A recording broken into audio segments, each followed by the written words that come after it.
Doctor Biniya, ബെഡ്സൈദ homeo clinic, Kaloor. ഇന്ന് നമ്മൾ നോക്കുന്നത് ഡാൻഡ്രഫ് അല്ലെങ്കിൽ താരൻ എന്നതിനെ പറ്റിയാണ്. ഡാൻഡ്രഫ് ഒരുപാട് ആളുകൾ ബുദ്ധിമുട്ടുന്ന ഒരു കണ്ടീഷനാണ് ഡാൻഡ്രഫ് എന്നുള്ളത്, അല്ലെങ്കിൽ താരൻ. എന്താണ് ഡാൻഡ്രഫ്?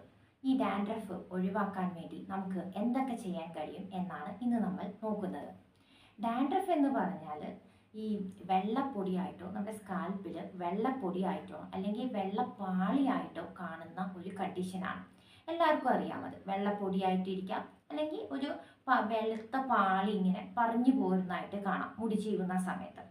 അപ്പോൾ ഇത് മിക്കവാറും ഏതായിരിക്കും? ഡാൻഡ്രഫാണ് ഇതിൻ്റെ ഏറ്റവും ചെറിയ ഒരു രീതി. അതായത് ഏറ്റവും ചെറുതായിട്ട് കാണുന്നതിനെയാണ് നമ്മൾ ഡാൻഡ്രഫ് എന്ന് വിളിക്കുന്നത്. അല്ലെങ്കിൽ ചിലപ്പോൾ അത് സെബോറിക് ഡെർമറ്റൈറ്റിസോ അല്ലെങ്കിൽ സെബോറിക് എക്സീമയോ സെബോറിക് സോറിയാസിസോ എന്ത് വേണമെങ്കിലും ആവാം. പക്ഷെ അത് നമുക്ക് മനസ്സിലാവുന്നില്ല. സാധാരണ ആളുകൾ പറയുന്നത് എനിക്ക് ഡാൻഡ്രഫാണ് ഡോക്ടറെ എന്ന് മാത്രമേ അവർക്ക് മനസ്സിലാവുന്നുള്ളൂ. അപ്പോൾ ഇതിലേത് തരത്തിലുള്ളതാണെന്നുള്ളത് നമ്മൾ ചികിത്സ തുടങ്ങിക്കഴിഞ്ഞാൽ നമുക്ക് മനസ്സിലാക്കാൻ കഴിയും. അപ്പോൾ ഈ ഒരു സംഭവം എല്ലാവരും ഡാൻഡ്രഫ് എന്ന് പേരിട്ടാണ് എല്ലാത്തിനെയും വിളിക്കുന്നത് കോമൺ ആയിട്ട്. ഇതിൻ്റെ തീവ്രത മനസ്സിലാക്കണമെങ്കിൽ അത് ശരിക്കും ഡയഗ്നോസ് ചെയ്താൽ മാത്രമേ നമുക്ക് കഴിയത്തുള്ളൂ. അപ്പോൾ ഇതിന് പ്രധാനമായിട്ടുള്ള കാരണം, അതായത് ഡാൻഡ്രഫിൻ്റെ പ്രധാന കാരണം ഈ ഫംഗസാണ്. ഫംഗസിൻ്റെ പേര് മലസീസിയ ഗ്ലോബോസ എന്ന് പറയുന്ന ഒരു ഫംഗസാണ് ഈ പ്രശ്നം ക്രിയേറ്റ് ചെയ്യുന്നത്, ഡാൻഡ്രഫ് ഉണ്ടാക്കുന്നത്. പിന്നെ ഡാൻഡ്രഫ് കൂടിക്കഴിഞ്ഞാലാണ് ഞാൻ ഈ പറഞ്ഞ മറ്റു പല അസുഖങ്ങളിലോട്ട് വഴിമാറി പോകുന്നത്. ഈ മലസീസിയ ഗ്ലോബോസ ഭക്ഷണം കഴിക്കുന്നത്, അതിന് ഫീഡ് ചെയ്യുന്നത് എന്താണെന്ന് വെച്ചാൽ നമ്മുടെ മുടിയിലെ എണ്ണ, അഴുക്ക് എന്നീ സാധനങ്ങളൊക്കെയാണ് അത് കഴിക്കുന്നത്. അപ്പോൾ ഈ എണ്ണയും അഴുക്കും പ്രധാനമായിട്ട് എന്താ സംഭവിക്കണതെന്ന് വെച്ചാൽ, നമ്മൾ കുളിക്കുമ്പോൾ എണ്ണയിടും, അത് ശരിയായിട്ട് മുടിയിൽ നിന്ന് പോകാത്ത പക്ഷം നമ്മൾ പുറത്ത് വർക്കിംഗ് പീപ്പിളൊക്കെ ആണെങ്കിൽ പുറത്തൊക്കെ പോകുമ്പോൾ, പ്രത്യേകിച്ച് ഇപ്പോൾ എറണാകുളത്തൊക്കെ നമുക്കറിയാലോ നല്ല രീതിയിലുള്ള പൊടിയാണ്, കറുത്ത പൊടിയാണ്. ഇതെല്ലാം കൂടി മിക്സായി ഈവനിങ് വരുമ്പോഴും നമ്മൾ മുടി കുളിക്കാതെ ഇരിക്കുകയാണെങ്കിൽ എന്ത് സംഭവിക്കും? ഈ അഴുക്ക് ഇതിന് ഫീഡ് ചെയ്യാനുള്ള ഒരു ഭക്ഷണമായി മാറും. ഈ ഭക്ഷണമാണ് ഈ ഫംഗസ് നല്ലപോലെ കഴിച്ച് പിന്നെ അത് പെരുകി നമുക്ക് നല്ല പോലെയുള്ള ഇൻഫ്ലമേഷൻ ഉണ്ടാക്കുന്നത് കാണാറുണ്ട്. അതൊരു തരത്തിൽ, പലതരത്തിലാണ് കേട്ടോ ഇത് വരുന്നത്. അപ്പോൾ ഞാൻ ഒരു കണ്ടീഷനാണ് പറഞ്ഞത്. പിന്നെ ഒരു കണ്ടീഷൻ എന്താണെന്ന് വെച്ചിട്ടുണ്ടെങ്കിൽ, സെബേഷ്യസ് ഗ്ലാൻഡുകൾ നമ്മുടെ മുടിയിൽ എന്ന് വെച്ചാൽ സ്കാൽപ്പിൽ ഒത്തിരിയുണ്ട്. അപ്പോൾ ഇതിന്ന് സെബം പ്രൊഡ്യൂസ് ചെയ്ത് കഴിഞ്ഞാൽ അത് ഓയിലി സെക്രീഷനാണ്. അത് സാധാരണയായിട്ട് ഒത്തിരി പ്രൊഡ്യൂസ് ചെയ്യാറില്ല. പക്ഷേ ചില സമയങ്ങളിൽ ഒരു റീസൺ എന്താണെന്ന് വെച്ചിട്ടുണ്ടെങ്കിൽ, എന്താ പറയുന്നത്, ഈ സെബം ആദ്യം തന്നെ നമുക്ക് സെബത്തിനെ പറ്റി മനസ്സിലാക്കാം. സെബം പ്രൊഡ്യൂസ് ചെയ്ത് കഴിഞ്ഞാൽ ഈ സെബം ഇതേപോലെ തന്നെ ഈ ഒരു ഫംഗസിന് ഫീഡ് ചെയ്യാനായിട്ട് ഫുഡായിട്ട് മാറുന്നു. അപ്പോൾ ഈ സെബം ഫാറ്റി ആസിഡായിട്ട് മാറിയിട്ട് ഇതും ഈ പറഞ്ഞ പോലെ നമുക്ക് ഒരു ഡാൻഡ്രഫായിട്ട് ഇൻഫ്ലമേഷനായിട്ടും ഒക്കെ കാണാറുണ്ട്. അപ്പോൾ ഈ സെബം ഇത്രയും ക്രിയേറ്റ് ചെയ്യാനായിട്ടൊരു കാരണം എന്താണെന്ന് വെച്ചാൽ, നമ്മൾ കഴിക്കുന്ന ഫുഡുകൾ, അത് ഫാറ്റി ഫുഡ്, ഫ്രൈഡ് ഫുഡ്, അതേപോലെ നല്ല ചങ്കായിട്ടുള്ള സാധനങ്ങൾ, ഇതെല്ലാം കഴിക്കുന്ന സമയത്ത് ഇൻസുലിൻ്റെ സ്പൈക്ക് ഉണ്ടാവും. ഇൻസുലിൻ പെട്ടെന്ന് അവിടേക്ക് ചെല്ലേണ്ട ആവശ്യമുണ്ട്. അപ്പോൾ ഇൻസുലിൻ സ്പൈക്ക് ഉണ്ടായിക്കഴിഞ്ഞാൽ ഇത് ഹോർമോൺസ് ഇതാക്കിയിട്ട് ആ ഹോർമോൺസിൽ നിന്ന് ഓയിലി പ്രൊഡക്ഷൻസ്, അത് പലതരത്തിലുള്ള ഓയിൽ സെക്രീഷൻസ് ഉണ്ടാവും. ഇതെല്ലാം നമുക്ക് എന്താ ഉണ്ടാവുന്നത്? ഈ നമ്മുടെ ഫംഗസായ മലസീസിയ ഗ്ലോബോസയ്ക്ക് ഇതൊക്കെ ഭക്ഷണമായിട്ട് മാറുകയാണ്. അപ്പോൾ ഇതെല്ലാം തന്നെ നമ്മുടെ ഈ ഒരു ഡാൻഡ്രഫ് കൂട്ടാനുള്ള കാരണങ്ങളാണ്. ഇതൊക്കെയാണ് കോമൺ ആയിട്ട് കാണുന്നത്. പിന്നെ പ്രത്യേകമായിട്ട് 3 കാരണങ്ങളാണ് ഇവർ കാണിച്ചിരിക്കുന്നത്. ഒന്ന് എന്ന് പറയുന്നത് നമ്മുടെ ഈ ഫംഗസിൻ്റെ പ്രശ്നം. അത് ഞാനിപ്പോൾ പറഞ്ഞ് മനസ്സിലാക്കി തന്നല്ലോ. ഈ ഫംഗസ് ജീവിക്കുന്നത് നമ്മുടെ ഈ പല രീതിയിലുള്ള ഈ ഓയിലി പ്രൊഡക്ഷൻസ് അല്ലെങ്കിൽ ഓയിലി സെക്രീഷൻസ് വെച്ചിട്ടാണ് ഈ ഫംഗസ് ഉണ്ടാകുന്നത്. അപ്പോൾ അതിനെ റിമൂവ് ചെയ്യാണ്. അത് ഞാൻ റിമൂവ് ചെയ്യുന്നത് എങ്ങനെയാണെന്ന് മനസ്സിലാക്കി തരാം. അപ്പോൾ ഈ ഒരു സംഭവമാണ് ആദ്യത്തെ പ്രധാന കാരണം. രണ്ടാമത്തെ കാരണം ആക്ച്വലി എന്താണെന്ന് വെച്ചിട്ടുണ്ടെങ്കിൽ, ഈ ഒരു എന്താ പറയുക, നമ്മുടെ ഇമ്മ്യൂണിറ്റി ഡൗൺ ആവുന്ന കണ്ടീഷൻസ് ഉണ്ട്. ഇപ്പോൾ ഓട്ടോ ഇമ്മ്യൂൺ കണ്ടീഷൻസ്, അല്ലെങ്കിൽ നമ്മുടെ ഇമ്മ്യൂണിറ്റി തന്നെ ഡൗൺ ആയിരിക്കുന്ന പലതരം അസുഖങ്ങൾ, വലിയ അസുഖങ്ങൾ, അതിൻ്റെ ഭാഗമായിട്ട് അത് ശരിക്കും ഡാൻഡ്രഫ് അല്ല അവിടെ സംഭവിക്കുന്നത്. ഓട്ടോ ഇമ്മ്യൂൺ ഡിസോർഡേഴ്സിൽ നമുക്ക് സോറിയാസിസ് പോലത്തെ ഓട്ടോ ഇമ്മ്യൂൺ, അതിലും നമുക്ക് ഈ പറഞ്ഞ പോലെ ഡാൻഡ്രഫായിട്ടും ഇൻഫ്ലമേഷനായിട്ടും മുടി കൊഴിച്ചിലായിട്ടും കാണാറുണ്ട്. അതൊരു വലിയ വിഭാഗമാണ് ആ ഒരു ഭാഗം. അപ്പോൾ അതിലും നമുക്ക് ഈ പറഞ്ഞ പോലെ ഇങ്ങനത്തെ പലതരത്തിലുള്ള ഇൻഫ്ലമേഷൻസ് കാണാറുണ്ട്. പിന്നെ നമുക്ക് പറയാനുള്ളത് ഇൻഡിവിജ്വൽ സസെപ്റ്റിബിലിറ്റിയാണ്. അതായത് ഒരു പേഴ്സണ് ഈ ഒരു താരൻ വരാനുള്ള പ്രവണത കൂടുതലാണ്. എന്തുകൊണ്ടാണെന്ന് ചോദിച്ചാൽ അത് പല കാരണങ്ങളും ആവാം. ഇപ്പം നമുക്ക് നമ്മളിപ്പോൾ ചികിത്സിച്ചു, ഈ പേഷ്യൻ്റ് വന്നു, ഡാൻഡ്രഫ് ആണ്, അതിന് വേണ്ടി മരുന്നുകൾ കൊടുത്തു, അത് കഴിഞ്ഞിട്ട് മരുന്ന് ബെറ്ററായി, കേസ് ബെറ്ററായിട്ട് ഒഴിവാവാൻ അവർക്ക് കഴിഞ്ഞു പറ്റാത്തൊരു കണ്ടീഷൻ, വീണ്ടും വീണ്ടും ഇത് റിക്കർ ചെയ്യുന്ന ഒരു അവസ്ഥ. അപ്പോൾ ഈ റിക്കർ ചെയ്യുന്ന അവസ്ഥ എന്ന് പറയുന്നതിനെയാണ് ഇൻഡിവിജ്വൽ സസെപ്റ്റിബിലിറ്റി, അത് prone to get that disease, അങ്ങനത്തെ ഒരു അവസ്ഥ. അപ്പോൾ ആ ഒരു അവസ്ഥയിലുള്ള ആളുകളിൽ കൂടുതലായിട്ട് എനിക്ക് കിട്ടിയിരിക്കുന്നത്, എല്ലാവർക്കും അങ്ങനെയാണെന്ന് നമുക്ക് പറയാൻ കഴിയില്ല, എങ്കിലും കോമൺ ആയിട്ട് വരുന്നത് ഒരു സ്ട്രെസ് ഫാക്ടറാണ്. ജനറലി സ്ട്രെസ്സും ഡാൻഡ്രഫും തമ്മിൽ ഡയറക്റ്റ് റിലേഷൻ ഒന്നുമില്ല, എങ്കിലും ഇങ്ങനെ ഈ തിരിഞ്ഞ് വീണ്ടും വീണ്ടും റിക്കർ ചെയ്യുന്ന പേഴ്സണിൽ ഞാനെപ്പോഴും കേസ് നല്ലപോലെ വിശദീകരിച്ചെടുത്ത് അവരുടെ മെൻ്റലി ആൻഡ് ഫിസിക്കലി എല്ലാ കാര്യങ്ങളും മനസ്സിലാക്കിയതിന് ശേഷം പ്രിസ്ക്രൈബ് ചെയ്യുന്ന ഒരാളായതുകൊണ്ട് എനിക്ക് കിട്ടിയിരിക്കുന്നത് എങ്ങനെയാണെന്ന് വെച്ചാൽ, എപ്പോഴും ഈ ഒരു ഹെഡ്, അല്ലെങ്കിൽ നമ്മുടെ ഹെഡ് എന്ന് പറയുന്നത് നമ്മുടെ ആ ഒരു എന്താ പറയുന്നത്, നമ്മളെപ്പോഴും പറയില്ലേ തല ഉയർത്തി നടക്കണം. അപ്പോൾ നമ്മുടെ ഒരു അഭിമാനത്തെ, നമ്മുടെ ഒരു ഈഗോ എല്ലാം ഇതിൽ ഉൾപ്പെടുന്നുണ്ട്, നമ്മൾ നേരെ നടക്കുക എന്നുള്ളത്. അപ്പം നമ്മുടെ മുടിയിൽ ഇത് അറ്റാക്ക് വരുന്നുണ്ട്, അല്ലെങ്കിൽ നമ്മുടെ ഹെഡ് റിലേറ്റ് ചെയ്ത ഒരു കംപ്ലൈൻറ്റ് ആയതുകൊണ്ട് തന്നെ എനിക്ക് എപ്പോഴും കിട്ടിയേക്കുന്നത്, ഒന്നില്ലെങ്കിൽ ഇവർക്ക് ആദ്യം മുതലേ തന്നെ, അതായത് ഇവരുടെ പ്യൂബർട്ടി ഓൺവേർഡ്സ് ഇവർക്ക് എന്താ, ഞാൻ അത്ര പോരാ എന്നുള്ളൊരു തോന്നലുള്ള ആളുകളായിരിക്കാം. അതായത് ഇത് തിയറി ബേസ്ഡ് ആണ്, ഒരിക്കലും ഇതാണെന്ന് നമുക്ക് പറയാൻ കഴിയില്ല, എങ്കിൽ പോലും തിയറി ബേസ്ഡ് നോക്കിക്കഴിഞ്ഞാൽ മോസ്റ്റ് പീപ്പിൾ പറയുന്ന ഒരു കാര്യമാണ്, ഞാൻ അത്ര പോരാ, ഞാൻ അത്ര ശരിയായിട്ടില്ല, എപ്പോഴും അങ്ങനത്തെ ഒരു ഫീലിംഗ് ഉള്ള ആൾക്കാർ, ഒരു ചെറിയൊരു ഇൻഫീരിയോറിറ്റി കോംപ്ലക്സ് ഉള്ള ആൾക്കാരാണ് ഞാൻ കാണുന്നത്.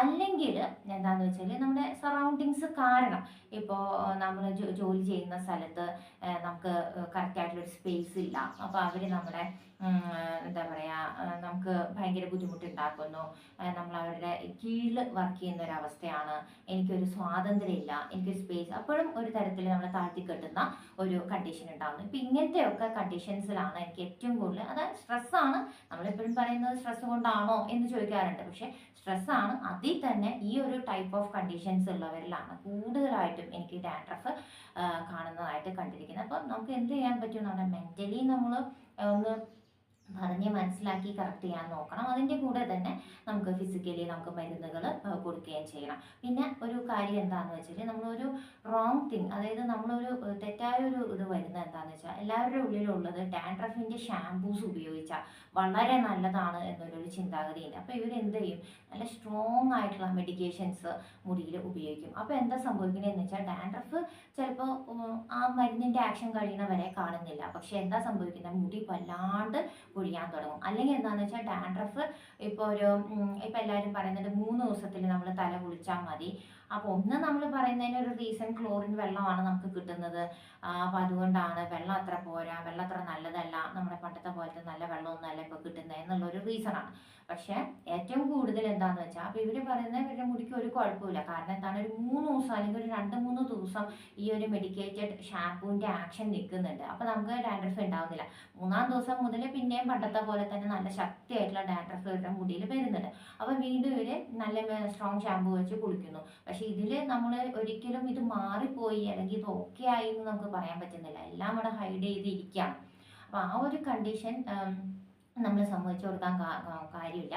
ഇത് കറക്റ്റായിട്ട് റിമൂവ് ചെയ്ത് പോകണം. കുറച്ച് കാലെങ്കിലും നമുക്ക് അതിൽ റിക്കറൻസ് ഇല്ലാതെ ഈ ഡാൻഡ്രഫ് ഇല്ലാതെ നോക്കാൻ കഴിയണം. അപ്പോൾ അതിന് നമുക്ക് ചെയ്യാൻ കഴിയുന്നത് എന്താണ്, നിങ്ങൾക്ക് ഉള്ളിലോട്ട് മെഡിക്കേഷൻസ് എടുക്കുന്നത് തന്നെയാണ് ഏറ്റവും നല്ല കാര്യം. മെഡിക്കേഷൻ എടുത്ത് നമ്മൾ മാറ്റുക എന്നുള്ളത് തന്നെയാണ് ഏറ്റവും നന്നായിട്ട് എനിക്ക് തോന്നിയിരിക്കുന്നത്. പിന്നെ നമുക്ക് ചെയ്യാൻ കഴിയുന്നത് എന്താണെന്ന് വെച്ചിട്ടുണ്ടെങ്കിൽ, നമ്മുടെ നാച്ചുറലായിട്ട് കിട്ടുന്ന സാധനങ്ങൾ, ഇപ്പോൾ അലോവെറയും, അലോവെറ എന്ന് പറഞ്ഞാൽ അലോവെറയ്ക്ക് ഒരു പ്രത്യേകതയുണ്ട്, നമ്മളെപ്പോഴും അലോവെറ പറയുന്നുണ്ട് ഭയങ്കര നല്ലതാണ് എന്ന് പറയുന്നുണ്ട്. പക്ഷേ അലോവെറയുടെ ഒരു ഇഷ്യൂ എന്താണെന്ന് വെച്ചാൽ, അലോവെറയ്ക്ക് ഈ പുറത്തുള്ള പൊല്യൂഷനും അതും ഇതൊക്കെ വലിച്ചെടുക്കാനൊരു ടെൻഡൻസി ഉണ്ട്. അപ്പോൾ അതുകൊണ്ട് തന്നെ നമ്മൾ ഈ മാർക്കറ്റിൽ കിട്ടുന്ന അലോവെറ വാങ്ങിയിട്ട്, കറ്റാർവാഴ വാങ്ങിയിട്ട് നമ്മൾ എടുത്തിട്ട് വലിയ യൂസ് ഉണ്ടാവില്ല. ശരിക്കും പറഞ്ഞാൽ നമ്മുടെ നാട്ടുപ്രദേശങ്ങളിൽ അല്ലെങ്കിൽ നമ്മൾ നാട്ടിൽ പോകുമ്പോൾ കുറച്ച് അലോവെറ എടുത്തിട്ട് വരുമോ, അങ്ങനെ എന്തെങ്കിലും ഒരു ഓപ്ഷൻ ഉണ്ടെങ്കിൽ, ശരിക്കും ഇത് ഡെസേർട്ടിലാണ് ഏറ്റവും നല്ല അലോവെറാസ് ഉണ്ടാവുന്നത്. പക്ഷേ അങ്ങനെ എന്തെങ്കിലും ചെയ്യാൻ പറ്റുവാണെങ്കിൽ ഇപ്പം നാട്ടിൽ നിന്ന് നമുക്ക് അലോവേറ കൊണ്ടുവന്നിട്ട് ആ ജെല്ലും പിന്നെ നമ്മുടെ ബനാനയും കൂടി പഴം കൂടി ചേർത്തിട്ട് മിക്സ് ചെയ്ത് മുടിയിൽ തേച്ച് പിടിപ്പിക്കുന്നതും, അതും മുടിയിൽ തേച്ച് പിടിപ്പിക്കേണ്ട ആവശ്യമില്ല, നമ്മുടെ സ്കാൽപ്പിൽ തേച്ച് പിടിപ്പിച്ചിട്ട് കുറച്ച് ഒരു 20 മിനിറ്റ് കഴിഞ്ഞ് ക്ലീൻ ചെയ്ത് കളയുന്നതും, അതുപോലെ നമുക്ക് ഈ കോക്കനട്ട് ഓയിലിൽ ഇച്ചിരി ലെമൺ ജ്യൂസ് ഇട്ടിട്ട് അതും നമ്മൾ മുടിയിൽ സ്കാൽപ്പിൽ തേച്ച് പിടിപ്പിച്ചിട്ട് 20 മിനിറ്റ് കഴിഞ്ഞ് കളയുക. ഇങ്ങനെയൊക്കെ ചെയ്യുന്നത്. അതേപോലെ തന്നെ അവണക്കെണ്ണ, കാസ്റ്റർ ഓയിൽ എന്ന് പറയും, അത് ചെറുതായിട്ട് വാം ചെയ്തിട്ട് നല്ല കട്ടിയുള്ള ഓയിലാണ്, അത് മുടിയിലൊന്നും തേക്കേണ്ട ആവശ്യമില്ല, അത് സ്കാൽപ്പിൻ്റെ ഉള്ളിൽ തേച്ചിട്ട് നല്ലപോലെ ഒന്ന് തേച്ച് പിടിപ്പിച്ച് അതിന് ശേഷം അത് നമുക്ക് വാം ചെയ്തിട്ട് ചെറുതായിട്ടൊന്ന് വാം ചെയ്യുമ്പോൾ അതിൻ്റെ കട്ടി ഒന്ന് കുറയും ഈ അവണക്കെണ്ണയുടെ. അത് കഴിഞ്ഞിട്ടാണ് അത് മുടിയിലോട്ടും തേച്ച് പിടിപ്പിക്കുക. പിന്നെ അതേപോലെ തന്നെ ചില കേസസിൽ കണ്ടിട്ടുണ്ട് ഈ ഡാൻഡ്രഫ് ശ്രദ്ധിക്കാതെ വിട്ടിട്ട് ഈ ചെവിയുടെ ബാക്കിലും പിന്നെ ഐബ്രോസിലും പിന്നെ മെയിൽസ് ആണെങ്കിൽ താടിയിലും ഒക്കെ മരുന്ന് കണ്ടിട്ടുണ്ട്. അപ്പം അങ്ങനത്തെ ഒക്കെ കേസസിൽ നമ്മൾ നിർബന്ധമായും മരുന്ന് കഴിക്കുക. പിന്നെ ഈ അവണക്കെണ്ണയാണെങ്കിലും ഐബ്രോസിലൊക്കെ തേക്കുന്നത് നല്ലപോലെ ഈ ഡാൻഡ്രഫ് കുറയ്ക്കാനായിട്ട് നമ്മെ സഹായിക്കാറുണ്ട്. അപ്പം ഇതൊക്കെ നമുക്ക് ചെയ്യാം. അപ്പോൾ ഇതൊക്കെ നമുക്ക് പുറത്തുനിന്ന് നമുക്ക് മെയിൻറ്റെയിനിങ് ആയിട്ട് മരുന്നിൻ്റെ കൂടെ ചെയ്യാവുന്ന കാര്യങ്ങളാണ്. കാരണം ഇതൊക്കെ നാച്ചുറൽ പ്രൊഡക്ട്സ് ആണ്, ഒന്നും നമുക്ക് കെമിക്കൽസ് ഒന്നും അതിൽ വരുന്നില്ല. പിന്നെ പ്രത്യേകിച്ചും ഇത് ചെയ്യണം എന്ന് പറയുന്നതിൽ ഒരു പ്രധാന കാരണം എന്താണെന്ന് വെച്ചാൽ, ഇപ്പോൾ ഒരു സയൻറ്റിഫിക് സ്റ്റഡിയിൽ നമ്മൾ മനസ്സിലാക്കിയതാണ് എന്താണ്, നമ്മുടെ ഗട്ടിൻ്റെ ഹെൽത്ത്, അല്ലെങ്കിൽ നമ്മുടെ ഗട്ടിൻ്റെ ഹെൽത്ത് എന്ന് പറഞ്ഞാൽ നമ്മൾ കഴിക്കുന്ന ഭക്ഷണങ്ങളാണ് പ്രത്യേകമായിട്ടും, അത് വളരെ ഇമ്പോർട്ടൻ്റ് ആണ് മുടിക്ക് എന്നുള്ള ഒരു സയൻറ്റിഫിക് സ്റ്റഡി നമുക്ക് തെളിഞ്ഞിട്ടുണ്ട്. അപ്പോൾ ഈ ഒരു കേസിൽ, അങ്ങനത്തെ ഒരു കേസിൽ നമുക്ക് എന്ത് ചെയ്യാൻ പറ്റുമെന്ന് വെച്ചാൽ, നമ്മൾ പ്രോബയോട്ടിക്സ് ആണ് നമ്മുടെ മുടിക്ക് വേണ്ടിയിട്ട് ആഡ് ചെയ്യേണ്ടത്. അപ്പോൾ 2 കാര്യങ്ങളാണ്. ഒന്നില്ലെങ്കിൽ നമ്മുടെ ഹെയർ ഗ്രോത്ത് ബെറ്റർ ആവാനായിട്ട് ലാക്ടോബേസിലസ് അസിഡോഫിലസ് എന്ന് പറയുന്ന പ്രോബയോട്ടിക്സ് ആണ് നമ്മൾ ചേർക്കേണ്ടത്. അപ്പോൾ അതിൽ വരുന്ന ഭക്ഷണങ്ങളാണ് ഈ പറഞ്ഞ ബനാന, ലെമൺ, ഹണി, അതേപോലെ തന്നെ ഒണിയൻ, പിന്നെ ഒരുപാട് സാധനങ്ങൾ, ബാർലി, വീറ്റ്, ഒരുപാട് സാധനങ്ങൾ നിങ്ങൾക്ക് എടുത്ത് നോക്കാവുന്നതാണ് എന്തൊക്കെയാണ് നമ്മുടെ ഈ പ്രോബയോട്ടിക്സ് ആയിട്ട് മുടിയുടെ ഹെൽത്തിന്, അതായത് മുടിയുടെ ഗ്രോത്തിന് വേണ്ടിയിട്ട് കൂടുതലായിട്ട് മിൽക്ക് പ്രൊഡക്ട്സ്, ഇതെല്ലാം നല്ലതാണ്.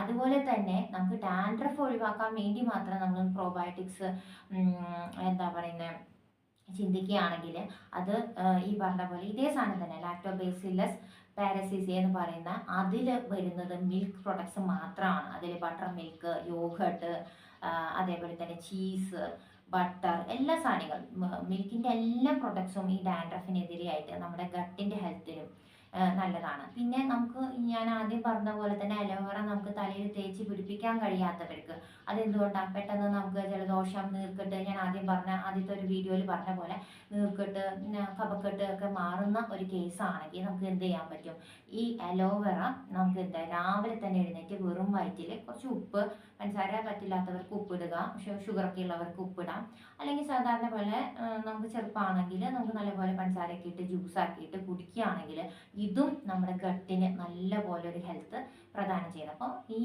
ഒരു സംഭവം ഉള്ളിലോട്ട് എത്തിയാലും, ഈ അലോവേറ ശരീരത്തിൻ്റെ ഉള്ളിലോട്ട് എത്തിയാലും ഈ മുടിയുടെയും അതിന് ഗ്രോത്തിനും നല്ലതാണ്, ഡാൻഡ്രഫ് പോവാൻ, അതേപോലെ തന്നെ സ്കിന്നിനും എല്ലാത്തിനും നല്ലതാണ്.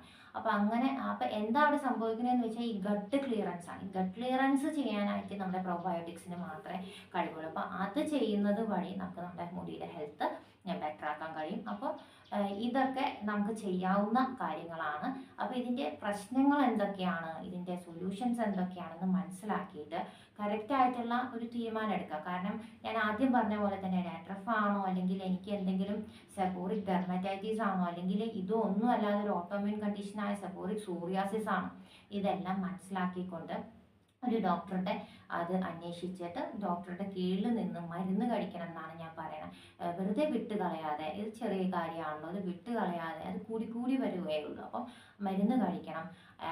അതേപോലെ തന്നെ അത് ഒഴിവാക്കി നമ്മുടെ എന്താ പറയുന്നത്, നമുക്ക് ഒരു രീതിയിലും ഈ മെഡിക്കേറ്റഡ് ഷാംപൂസ് നമ്മൾ സ്ഥിരമായിട്ടുള്ള ഉപയോഗം തീർത്തും നമുക്ക് നിർത്താൻ കഴിയണം. അതിന് വേണ്ടിയിട്ടാണ് നമ്മൾ മെഡിക്കേഷൻസ് മരുന്ന് കഴിക്കണം എന്ന് പറയുന്നത്. സ്ട്രോങ് ഷാംപൂസ് നമ്മൾ സ്ഥിരമായിട്ട് ഉപയോഗിക്കുന്നത് എന്തായാലും നമുക്ക് ഭാവിയിലോട്ടൊരു മുടി കൊഴിച്ചിൽ, അല്ലെങ്കിൽ നമ്മൾ നിർത്തിക്കഴിഞ്ഞാൽ തന്നെ, ഇപ്പം നമ്മൾ ഉപയോഗിക്കുന്നുണ്ട്, ഇപ്പം നമ്മൾ ഹാപ്പിയാണ് എന്ന് പറഞ്ഞിട്ട് കാര്യമില്ല. നമ്മൾ ഈ ഒരു മെഡിക്കേറ്റഡ് ഷാംപൂ നമ്മളൊന്ന് സ്റ്റോപ്പ് ചെയ്ത് കഴിഞ്ഞാൽ വീണ്ടും അതുപോലെ തന്നെ ശക്തിയായ മുടി മുടികൊഴിച്ചിലുണ്ടാവും.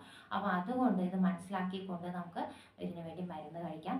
ഈ ഒരു ഇത്രയും ഇൻഫോർമേഷൻസ് നിങ്ങൾക്ക് ഉപകാരമായി എന്നാണ് ഞാൻ വിശ്വസിക്കുന്നത്. ഒരുപാട് ആൾക്കാർക്ക് ഇത് ഷെയർ ചെയ്യുക, സബ്സ്ക്രൈബ് ചെയ്യുക. Thank you.